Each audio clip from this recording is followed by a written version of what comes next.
আমি বরাবরই বলে এসেছি, আমরা মহা সৌভাগ্যবান এক জাতি।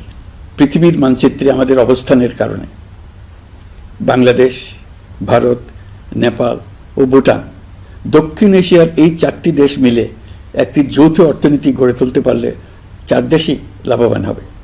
নেপাল ও ভুটান আমাদের জলবিদ্যুৎ দিতে অত্যন্ত আগ্রহী, আমরাও নিতে আগ্রহী। বাংলাদেশের শিল্পাঞ্চল গড়ে তুলতে এর কোনো বিকল্প নেই। আমাদের রয়েছে এক বিস্তীর্ণ মহাসাগর। ভৌগোলিক অবস্থানগত কারণে আমাদের সামনে বিরাট অর্থনৈতিক সুযোগ এনে দিয়েছে। কুমিরা থেকে টেকনাফ পর্যন্ত দীর্ঘ উপকূলভূমি। এই দীর্ঘ উপকূল জুড়ে বিরামহীনভাবে অনেকগুলি আধুনিক প্রযুক্তি সমৃদ্ধ আন্তর্জাতিক মানের সমুদ্র বন্দর, শিল্প কারখানা, রপ্তানি প্রক্রিয়াজাতকরণ এলাকা স্থাপন করা গেলে পুরো অর্থনৈতিক অঞ্চলের ভবিষ্যৎ দ্রুত পরিবর্তন সম্ভব। নেপাল থেকে জলবিদ্যুৎ আনতে পারলে জীবাশ্ম জ্বালানির উপর আমাদের নির্ভরশীলতা কমবে। বর্তমানে বিশ্ববাসী পরিবেশ রক্ষায় সচেতন, তারা এটাকেই সর্বোচ্চ অগ্রাধিকার দিচ্ছে।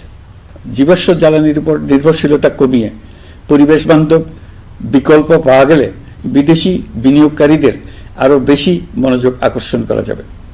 দেশের ক্রমবর্ধমান বিদ্যুৎ চাহিদার পরিপ্রেক্ষিতে রূপপুর পারমাণবিক বিদ্যুৎ কেন্দ্রের কাজ যথাসময়ে শেষ করার বেশি আমরা জোর দিয়েছি।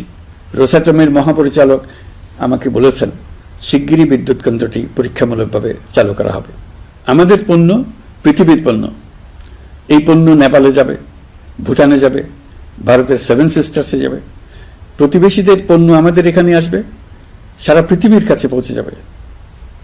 এইভাবেই এটি একটি লাভজনক অর্থনৈতিক অঞ্চল হিসেবে দাঁড়িয়ে যাবে।